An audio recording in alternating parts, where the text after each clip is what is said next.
أعوذ بالله من الشيطان الرجيم بسم الله الرحمن الرحيم بسم الله وبحمده السلام عليكم ورحمة الله تعالى وبركاته الفاتحة أعوذ بالله من الشيطان الرجيم بسم الله الرحمن الرحيم الحمد لله رب العالمين الرحمن الرحيم مالك يوم الدين إياك نعبد وإياك نستعين اهدنا الصراط المستقيم صراط الذين أنعمت عليهم غير المغضوب عليهم ولا الضالين آمين إن الله وملائكته يصلون على النبي يا أيها الذين آمنوا صلوا عليه وسلموا تسليما اللهم صل على سيدنا محمد عبدك ورسولك النبي الأمي وعلى آله وسلم اللهم صل على سيدنا محمد عبدك ورسولك النبي الأمي وعلى آله وسلم اللهم صل على سيدنا محمد عبدك ورسولك النبي الأمي وعلى آله وسلم اللهم صل على سيدنا محمد عبدك ورسولك النبي الأمي وعلى آله وسلم اللهم صل على سيدنا محمد عبدك ورسولك النبي الأمي وعلى آله وسلم اللهم صل على سيدنا محمد عبدك ورسولك النبي الأمي وعلى آله وسلم اللهم صل على سيدنا محمد عبدك ورسولك النبي الأمي وعلى آله وسلم اللهم صل على سيدنا محمد عبدك ورسولك النبي الأمي وعلى آله وسلم اللهم صل على سيدنا محمد عبدك ورسولك النبي الأمي وعلى آله وسلم اللهم صل على سيدنا محمد عبدك ورسولك النبي الأمي وعلى آله وسلم اللهم صل على سيدنا محمد عبدك ورسولك النبي الأمي وعلى آله وسلم عدد ما وسعه علم الله الحمد لله رب العالمين والصلاة والسلام على المبعوث رحمة للعالمين سيدنا محمد وعلى آله وصحبه أجمعين اللهم اغفر لأمة سيدنا محمد صلى الله عليه وسلم وأصلح أمة سيدنا محمد صلى الله عليه وسلم وفرج عن أمة سيدنا محمد صلى الله عليه وسلم وارحم أمة سيدنا محمد صلى الله عليه وسلم وألف بين قلوب أمة سيدنا محمد صلى الله عليه وسلم لما تحب وترضاه وافتح لنا فتوح العارفين بك بحق سيدنا محمد صلى الله عليه وسلم سبحانك لا علم لنا إلا ما علمتنا إنك أنت العليم الحكيم ولا حول ولا قوة إلا بالله العلي العظيم رب اشرح لي صدري ويسر لي أمري واحلل عقدة من لساني يفقه قولي وصلى الله على سيدنا محمد وعلى آله وصحبه وسلم الحمد لله رب العالمين.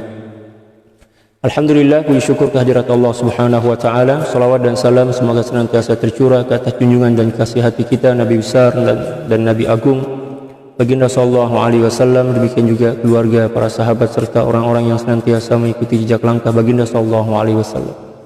Wassalawatullahi wassalamuhu alaika sayyidi ya Rasulullah. Para sahabat sekalian, alhamdulillah pagi ini kita kembali berjumpa dalam kajian kitab Al-Adabul Mardiyah Lisaliki Tariqis Sufiyah karangan daripada Sayyidul Imam Muhammad bin Ahmad Al-Buzidi radhiyallahu ta'ala anhu.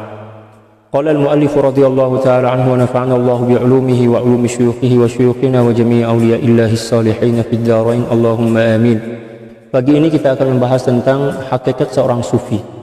Kita selalu mendengar kata sufi atau seorang pelaku atau pengamal tasawuf. Tapi terkadang-kadang kita tidak mengenali ciri-ciri dan tanda-tanda seseorang yang boleh digelari atau boleh disematkan kepadanya gelaran sufi. Kalau ada seseorang mempunyai atau memiliki ataupun memahami agama secara mendalam, dipanggil alim. Orang yang ilmu dia banyak.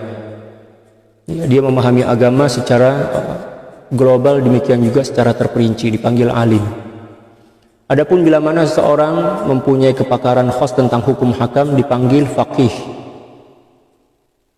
Manakala seseorang mempunyai ilmu, mempunyai kefahaman tentang hukum hakam, lalu mengamalkan ilmu tersebut, maka seseorang yang mengamalkan ilmu dan kefahaman agama dia dipanggil abid, ahli ibadah.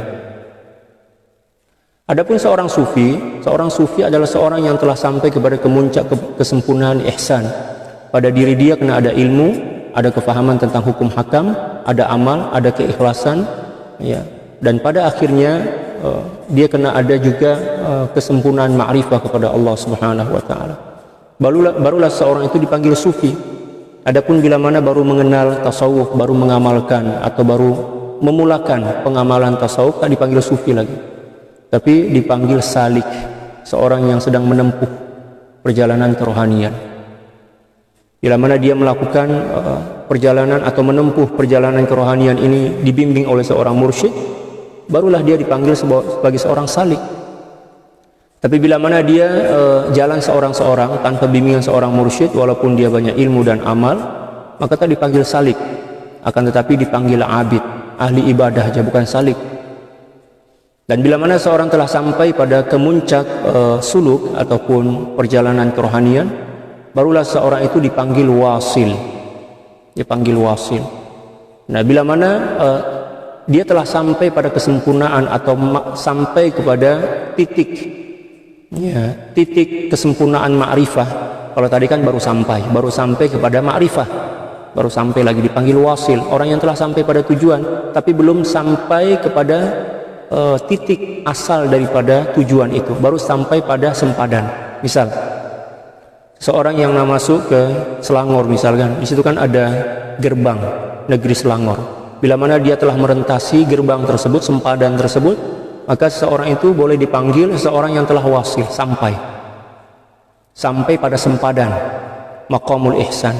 Tetapi dia belum lagi sampai kepada pusat bandar daripada negeri Selangor, yaitu Kuala Lumpur. Bila mana dia telah sampai ke Kuala Lumpur, dan di Kuala Lumpur itu kan ada titik apa di sini dipanggil, kalau di Indonesia itu dipanggil titik pusat kota, ya kan? Tak tahulah kalau di Malaysia apa dia orang panggil. Maka seseorang itu barulah dipanggil sufi, ya, seorang yang telah sempurna ma'rifah dia dan telah memahami tentang seluruh seluk-beluk berkenaan dengan tasawuf. Nah, di sini beliau menjelaskan tentang ciri-ciri atau tanda-tanda seorang sufi yang sebenar. Jadi seorang sufi itu bukan kita tengok setakat daripada ilmu zahir dia, ilmu tentang fikih dia, ilmu tentang hukum hakam, ilmu tentang sirah dia, ilmu tentang adab. Ya, demikian juga bukan setakat kita kenali daripada amal ibadah dia, tetapi kita nampak pada apa?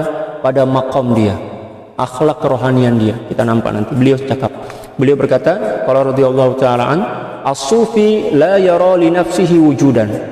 Ciri-ciri seorang sufi yang hakiki adalah seseorang yang telah merentasi seluruh peringkat-peringkat kerohanian dan telah mampu tidak melihat kewujudan dirinya. Allah.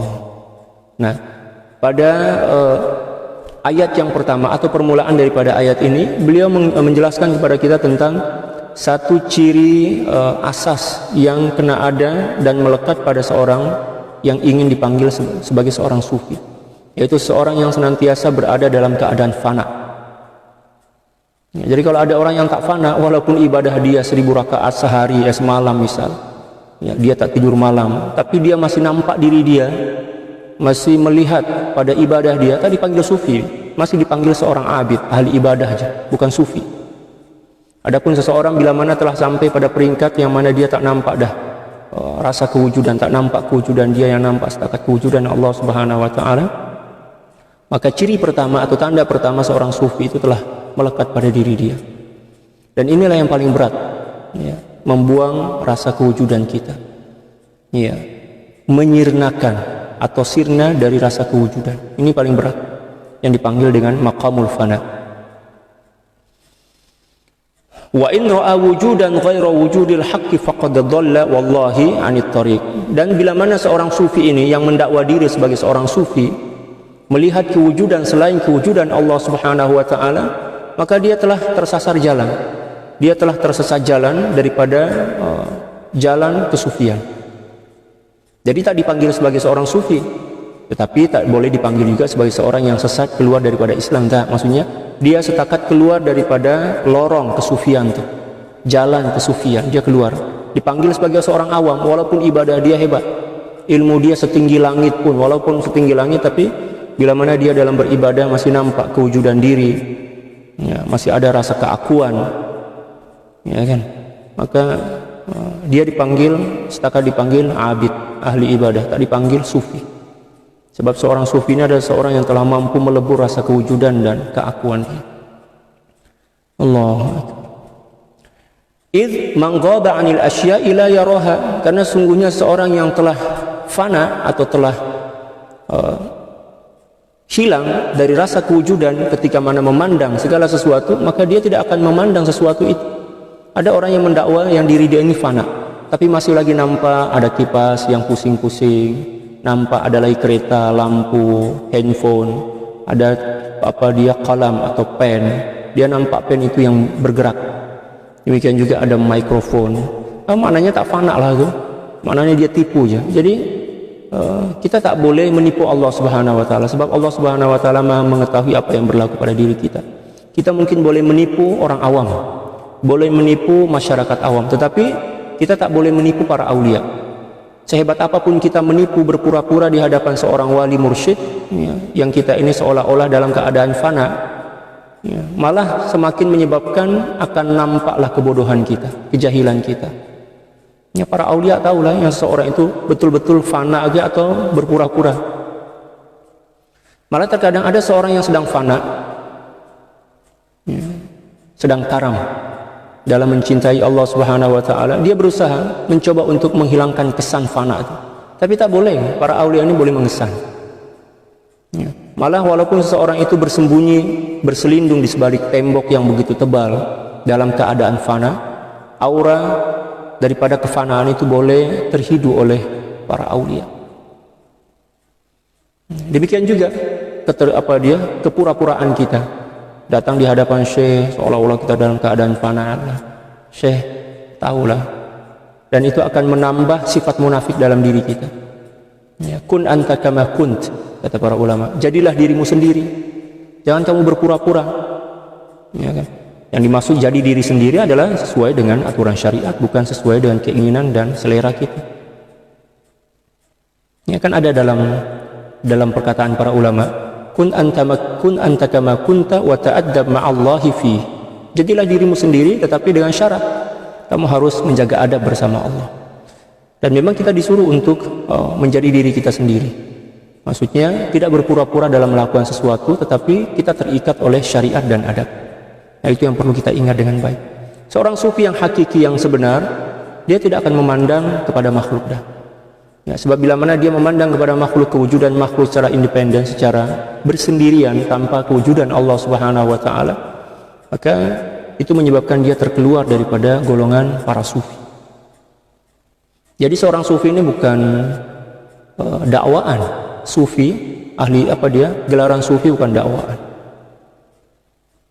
Apatah lagi baru setakat nak memulakan perjalanan kerohanian, lalu kemudian dia letak, apatah lagi dia yang letak gelaran itu pada diri dia. Oh, itu memang ya penipuan lah.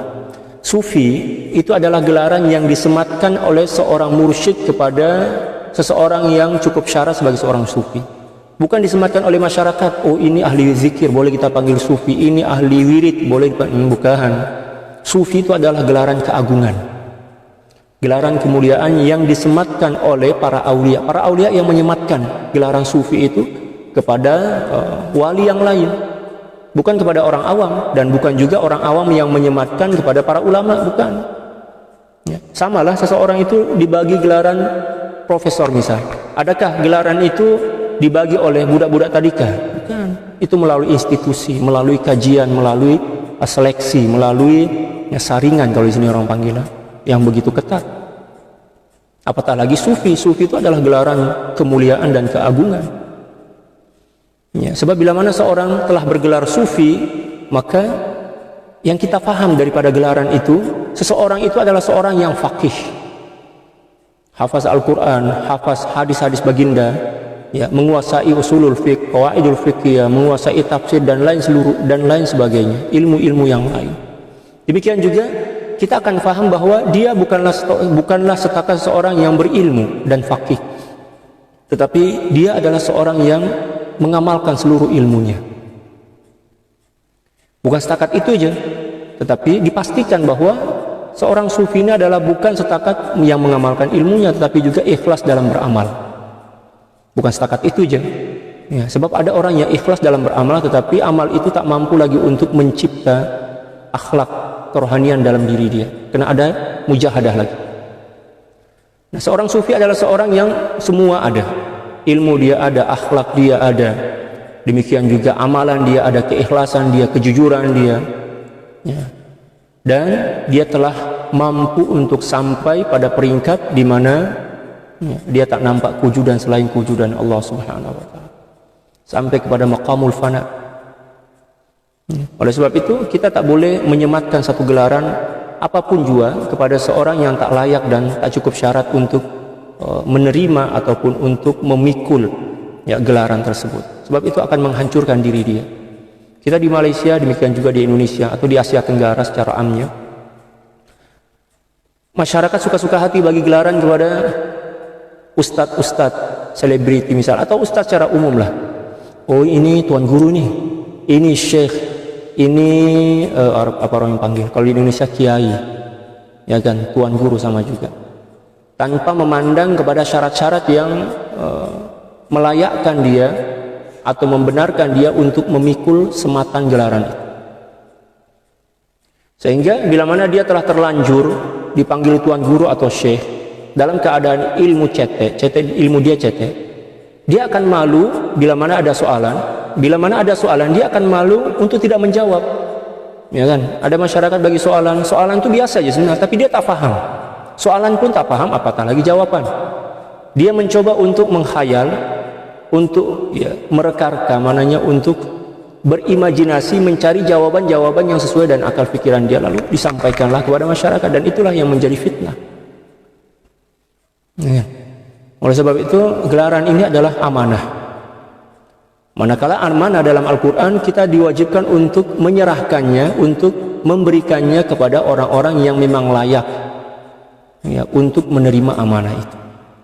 Allah Subhanahu wa taala berfirman dalam surah An-Nisa juzuk yang kelima, Allah Subhanahu wa taala berfirman, "Innallaha ya'murukum an tu'addul amanati ila ahliha." Sesungguhnya Allah Subhanahu wa taala memerintahkan kalian untuk menyerahkan, untuk memberikan amanah itu kepada orang-orang yang memang layak untuk menerimanya. Dan gelaran itu merupakan satu di antara amanah yang paling berat. Apatah lagi gelaran seorang sufi. Seorang sufi, Allahu Akbar. Oleh sebab itu kita kena faham betul, kita kena melakukan sesuatu berdasarkan ilmu, bukan setakat berdasarkan emosi kita, berdasarkan keinginan dan bukan setakat berdasarkan kekaguman kita kepada seorang. Kita mendengar pengajian seorang lalu kita kagum, kita terpesona, kita terkesima, kita terfana. Oh cantiknya ayat dia, oh ini syekh nih, bolehlah kita panggil dia syekh. Oh na'udzubillah. Bila mana kita menyematkan satu gelaran kepada seorang yang mana dia tak layak untuk menerima gelaran ini sebab tak cukup syarat, maka kita lah yang berdosa. Apatah lagi orang lain akan ikut cakap kita itu, mengikuti ya, apa yang kita cakap. Itu akan menjadi dosa jariah. Ya, na'udzubillah, summa na'udzubillah min dzalik. Dan itu banyak berlaku di akhir zaman ini. Allahu Akbar. Ada seorang dipanggil syekh, tengok ya Allah. Ada yang dipanggil tuan guru, dengar ilmu dia, susunan ayat itu memang cantik lah kan, tapi kefahaman tuh yang masih dangkal lagi.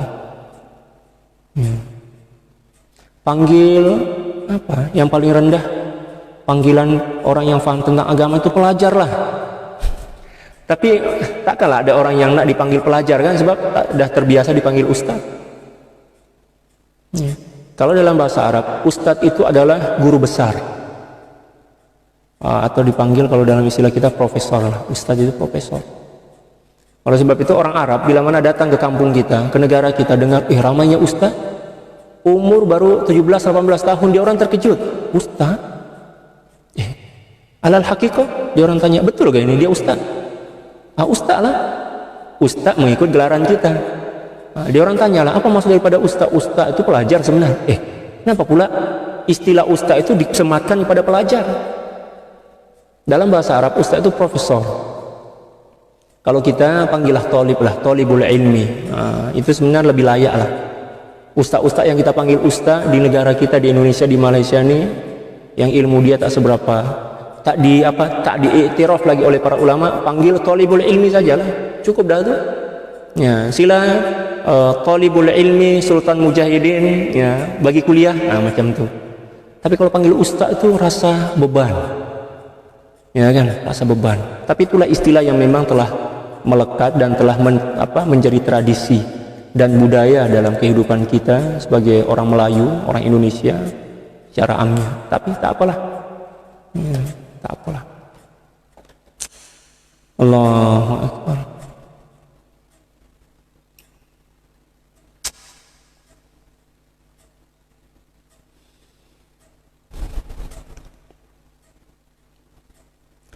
إذ من غاب عن الأشياء لا يراها ومن لا يراها كيف يرى غير الحق غير الله. Dan seseorang yang tidak melihat segala sesuatu, dan seseorang yang tidak melihatnya melihat segala sesuatu, kaifa yara ghair Allah, takkanlah dia melihat selain daripada Allah. Jadi tanda yang seseorang ini telah fana dalam mengingati Allah, mencintai Allah, dia tak nampak selain daripada kewujudan Allah, tanda kewujudan Allah sahaja.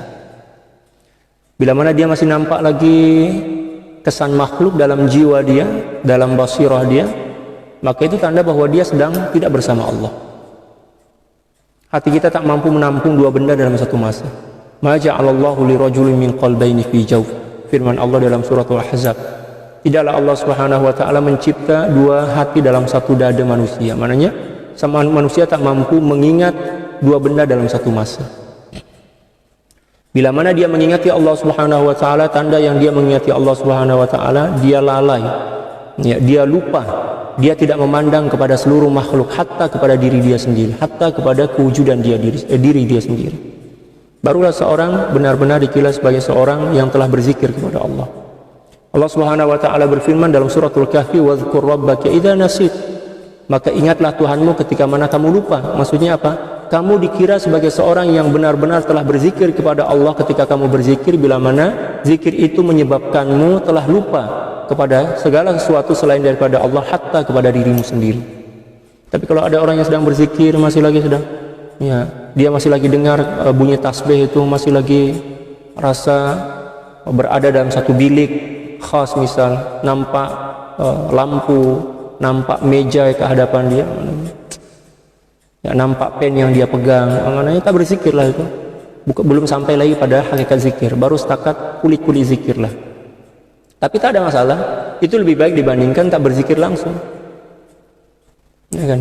Seperti mana yang dikatakan oleh Sayyidi Ibnu Athaillah As-Sakandari radhiyallahu taala dalam kitab hikam beliau, ya, kamu berzikir dalam keadaan lalai itu lebih baik dibandingkan kamu tak berzikir langsung.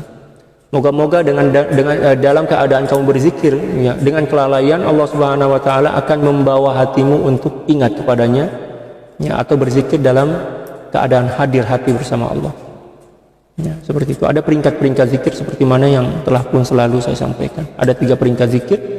Yang pertama adalah zikrul lisan, yang kedua adalah zikrul qalb, dan yang ketiga adalah zikrul hudur ataupun zikrul ghaibah. Ya, dan selalu dah saya sampaikan itu. Wa subutul akwani min ghairi mahalliha min ru'yatil 'adah. Dan sabitnya makhluk bukan pada tempatnya itu merupakan, Allahu Akbar, merupakan pandangan kebiasaan manusia. Maksudnya apa? Kita memandang kewujudan makhluk walaupun hakikatnya makhluk itu tak wujud. Nah, bila mana kita memandang kewujudan makhluk, itu tanda bahwa kita sedang berada dalam keadaan, ya, yang mana diri kita ini dikira sebagai manusia biasa. Sama diri kita dengan, ya, apa yang dirasai oleh orang-orang kafir, memandang kewujudan makhluk. Kita pun memandang kewujudan makhluk. Kedudukan kita sama dalam memandang kewujudan makhluk. Sama-sama apa? Sama-sama nampak kewujudan makhluk itu.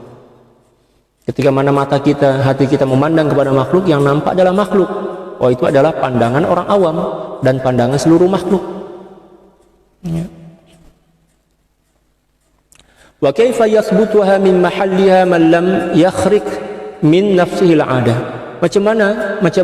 Tiadalah boleh, macam mana seorang itu boleh, Allahu Akbar, mensabitkan atau menetapkan pandangan kepada makhluk pada tempatnya, ya, seseorang yang belum mengoyak dan membakar habis, ya, kekuatan nafsunya secara kebiasaan. Maksudnya seseorang yang belum lagi menghancurkan ataupun belum lagi mengoyak hijab-hijab rohani dia tidak akan boleh memandang dan menyaksikan kewujudan Allah Subhanahu wa taala secara hakiki. Sebab masih lagi terhijab, masih lagi terhalang oleh hijab-hijab kerohanian dia. terutamanya adalah ru'yatun nafs, ya, memandang kepada diri. Memandang kepada diri itu adalah hijab terbesar pada diri kita. Dan kebiasaan manusia, dia memang suka memandang kepada dirinya sendiri. Ya, dia memang suka memandang kepada dirinya sendiri. Tak kiralah lelaki ke perempuan nak keluar rumah itu kena tengok cermin dulu kan. Ya, berhias dulu. Nah, ketika mana dia berhias atau bercermin dengan tujuan untuk memandang diri dia secara hakiki, maka bercermin itu boleh membawa dia kepada Allah.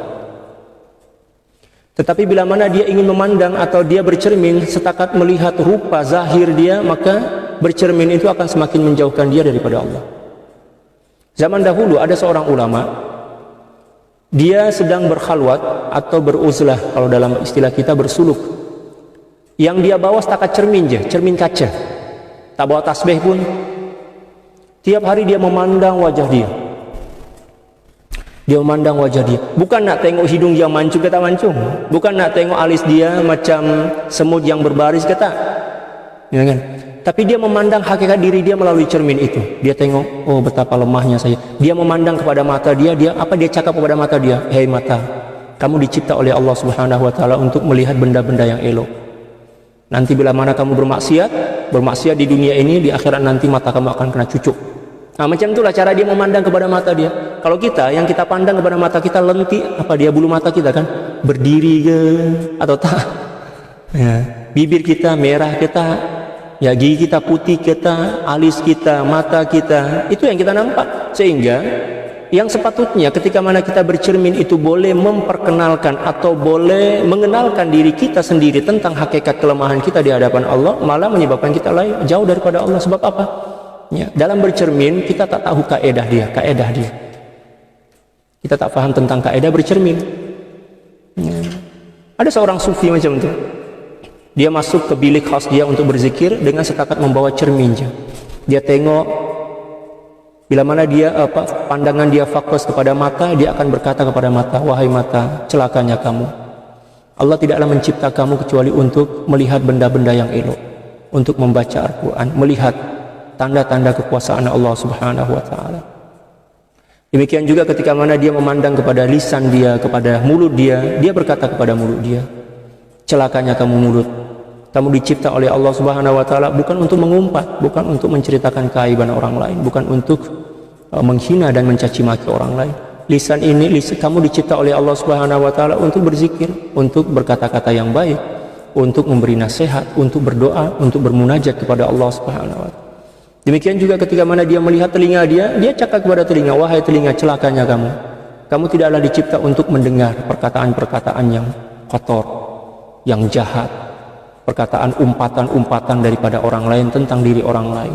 Demikian juga seterusnya. Dia memandang kulit wajah dia, wahai kulit wajah. Tidaklah Allah Subhanahu wa taala mencipta engkau sebagai kulit wajah yang halus nih. Misalnya tadi halus lah kan, kecuali untuk memandang kepada seorang muslim dengan pandangan kasih sayang. Ya, perempuan dengan perempuan, lelaki dengan lelaki.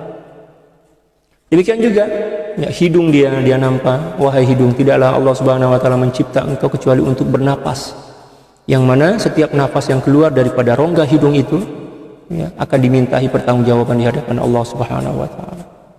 Nah, macam itulah setiap hari dia berkata kepada diri dia sendiri melalui cermin, dan pada akhirnya dia mengenali kelemahan-kelemahan dan kekurangan-kekurangan dia melalui cermin, dan pada akhirnya ya, pengenalan tentang kekurangan-kekurangan diri dia melalui cermin itu membawa dia untuk mengenali Allah, sesuai dengan sabda baginda sallallahu alaihi wasallam dalam satu hadis yang diriwayatkan oleh Al-Imamul Ajluni dalam kitab Kashful Khafa, man arafa nafsahu faqad arafa rabbah.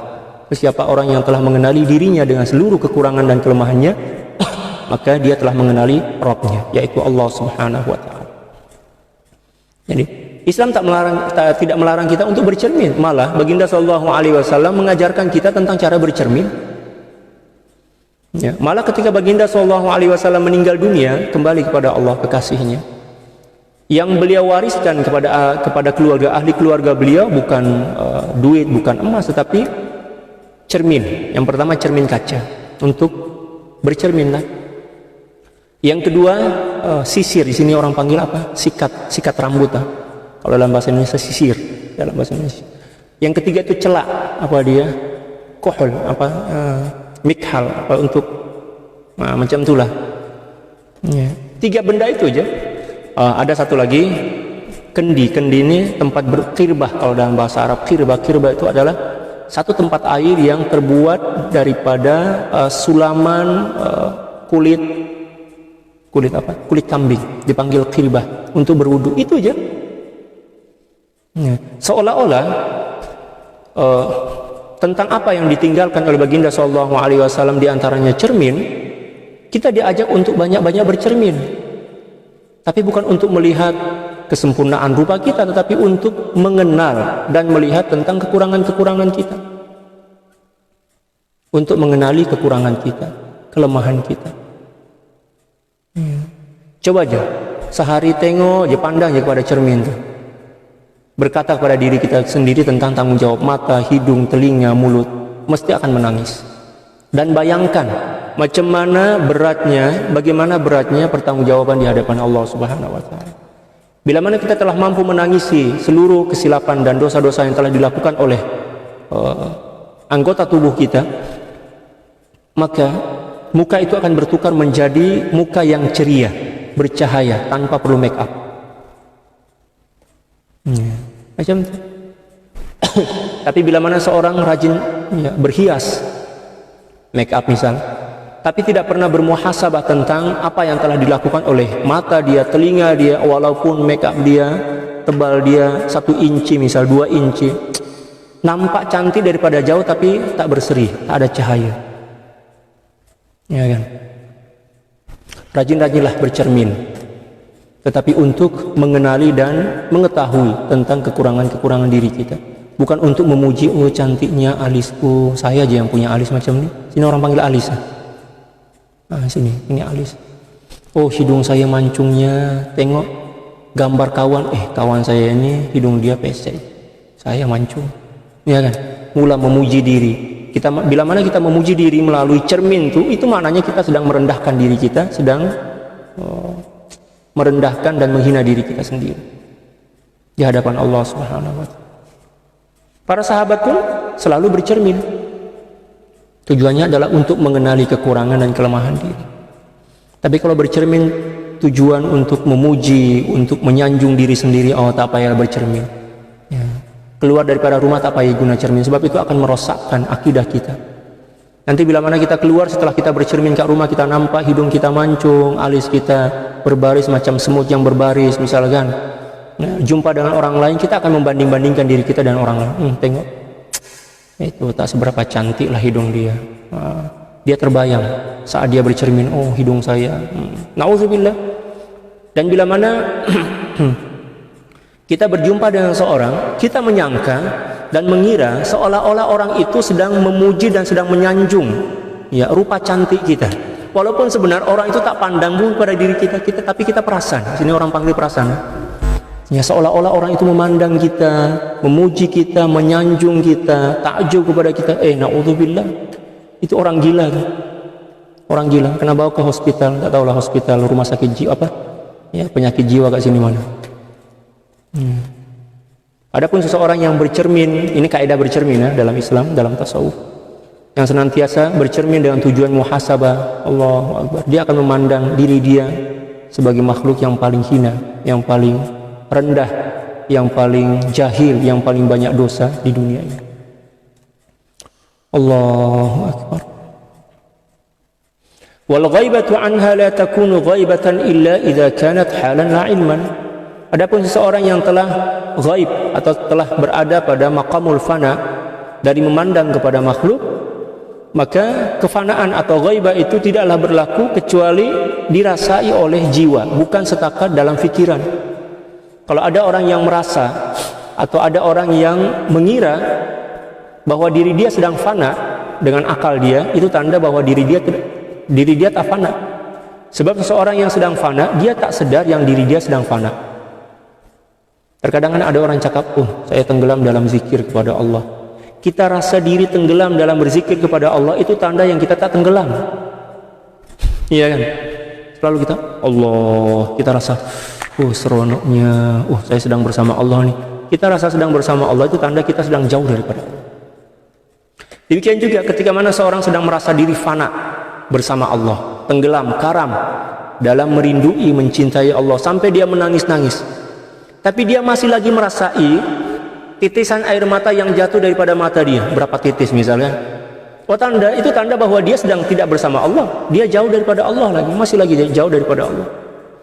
Tapi seseorang yang menangis tanpa menyadari air mata itu berlinang, tanpa menyadari tentang kewujudan dia tak sedar yang dia itu sedang menangis, malah dia tak sadar yang diri dia itu wujud, maka itulah hakikat fana yang sebenar.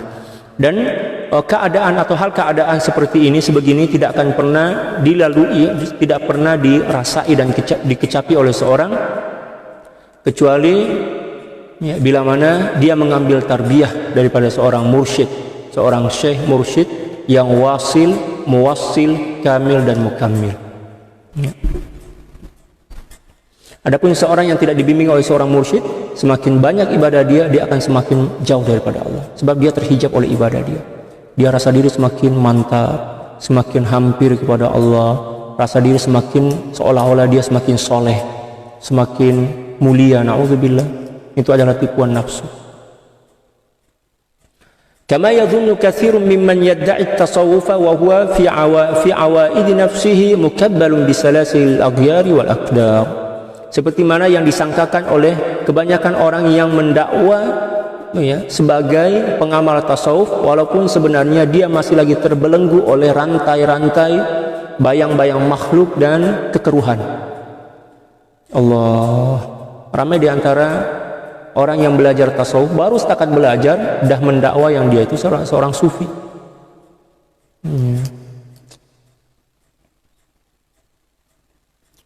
Allah, habis seluruh keburukan dan kelemahan serta kekurangan kita, beliau zahirkan melalui ayat-ayat beliau. Memang cukup menusuklah, luar biasa ayat beliau. Ramai di antara kita yang mendakwah, saya ini ahli tasawuf lah, saya ini ahli tarekat, zikir saya bla bla bla, bacaan Quran saya selawat. Kita mengaku macam itu tanda yang kita ini orang awam. Orang awam yang tak mempunyai ilmu, yang kurang ilmu, dan amal dia setakat amal ibadah wajib dia, tapi dia tidak mendakwa yang diri dia itu mempunyai amal, dan tidak mendakwa yang diri dia itu ada ilmu. Itu lebih mulia dibandingkan seorang yang alim, yang banyak amal, tetapi dia mengaku-ngaku, dia melihat dan nampak amal ibadah dan ilmu dia itu. Boleh paham? Ada orang awam, ilmu dia tak seberapa tinggi pun, setakat fardu ain, setakat sholat, puasa itu aja, dan dia tenggelam dalam kelalaian. Dia hadir bersama Allah setakat dalam sholat aja, kan?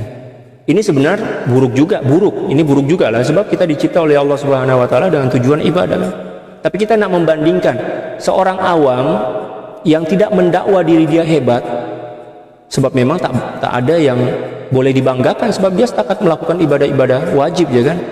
Dibandingkan seorang alim, guna sorban, guna jubah, pernah belajar tak tahulah langit ketujuh ke mana, gelaran berlipat-lipat ganda, banyak amal ibadah, tinggi ilmu, lalu dia mendakwa, alhamdulillah, cakap alhamdulillah pula, alhamdulillah, ilmu saya, alhamdulillah, saya hafaz Al-Quran, hafaz hadis, alhamdulillah, sholat tahajud saya, bla bla bla. Ini lebih buruk dan lebih jahat, lebih hina dibandingkan orang awam tadi.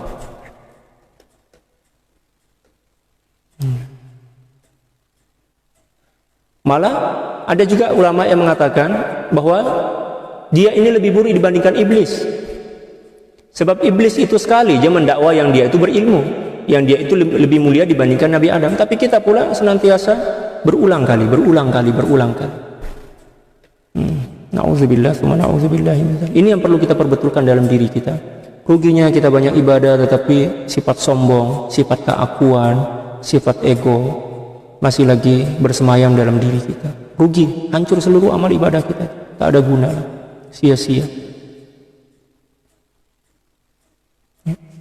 Li'anna al-ilma la yakhruju min ru'yati siwa. Karena sungguhnya ilmu itu tidak akan la yukhriju min ru'yati siwa. Karena sungguhnya setakat ilmu tidak akan mampu mengeluarkan seseorang daripada memandang selain daripada Allah. Tak boleh. Setinggi apapun ilmu seseorang, bila mana dia tidak membersihkan dan menyucikan jiwa dia tak boleh memandang hanya kepada Allah. Dia akan memandang kepada makhluk juga. Kecuali bila mana hati dan jiwa dia telah disucikan, telah ditazkiyah, dibersihkan di bawah bimbingan seorang mursyid. Wa man lam yakhruj min ru'yati siwa la yajidu li ru'yatil haqqi sabila. Siapa orang yang belum lagi keluar daripada memandang kepada makhluk selain Allah Subhanahu wa taala, maka tidak ada jalan baginya untuk memandang atau bermusyahadah kepada Allah.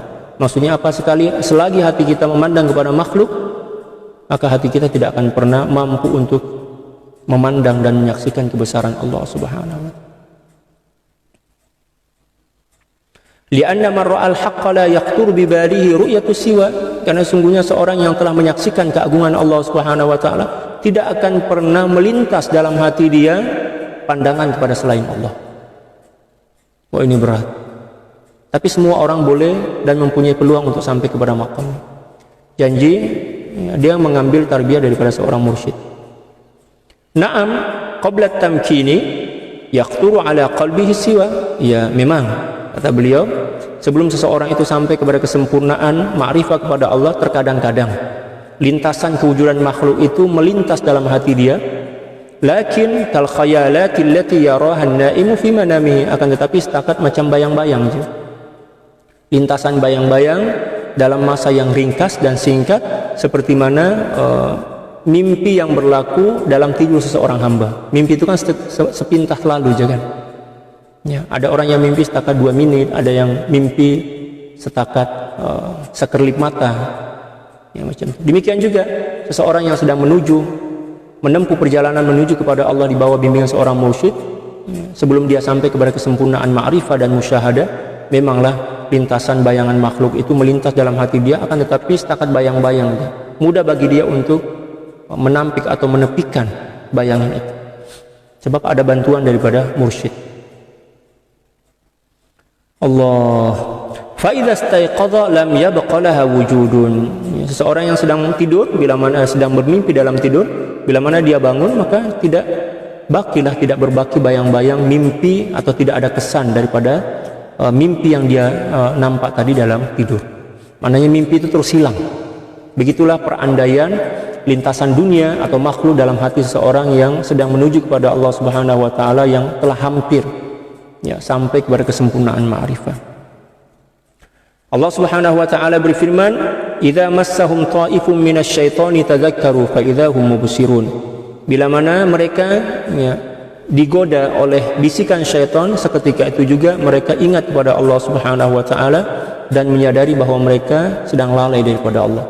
Itulah hal keadaan seseorang yang sedang menuju kepada Allah Subhanahu wa taala. Mudah bagi dia untuk kembali kepada Allah Subhanahu wa taala ketika mana dia jatuh, ketika mana dia melakukan kesilapan dan dosa.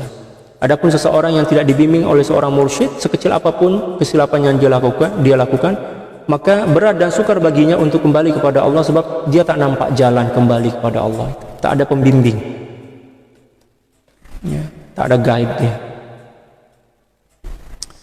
Ya Allah, wallahu a'lam bishawab.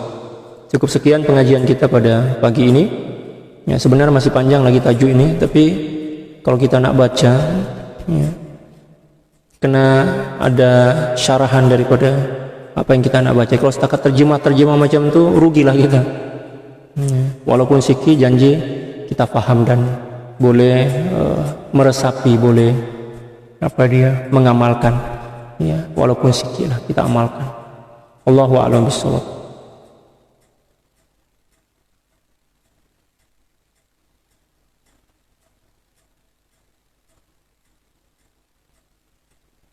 Subhanaka la ilma lana illa ma 'allamtana innaka antal alimul hakim. La haula wala quwwata illa billahil aliyyil azim. Inna Allaha wa malaikatahu yusalluna 'alan nabiy ya ayyuhalladzina amanu sallu 'alaihi wa sallimu taslima. Allahumma salli ala sayyidina Muhammadin 'abdika wa rasulika an-nabiyil ummi wa ala alihi wa sallim. Allahumma salli ala sayyidina Muhammadin 'abdika wa rasulika an-nabiyil ummi wa ala alihi wa sallim. اللهم صل على سيدنا محمد عبدك ورسولك النبي الأمي وعلى آله وسلم. اللهم صل على سيدنا محمد عبدك ورسولك النبي الأمي وعلى آله وسلم. اللهم صل على سيدنا محمد عبدك ورسولك النبي الأمي وعلى آله وسلم. اللهم صل على سيدنا محمد عبدك ورسولك النبي الأمي وعلى آله وسلم. اللهم صل على سيدنا محمد عبدك ورسولك النبي الأمي وعلى آله وسلم. اللهم صل على سيدنا محمد عبدك ورسولك النبي الأمي وعلى آله وسلم. اللهم صل على سيدنا محمد عبدك ورسولك النبي الأمي وعلى آله وسلم. اللهم صل على سيدنا محمد عبدك ورسولك النبي الأمي وعلى آله وسلم. اللهم صل على سيدنا محمد عبدك ورسولك النبي الأمي وعلى آله وسلم عدد ما وسعه علم الله. Sekian, Allahul muwaffiq wal hadi ila sabilir rasyad wal afu minkum. Assalamu alaikum warahmatullahi taala wabarakatuh.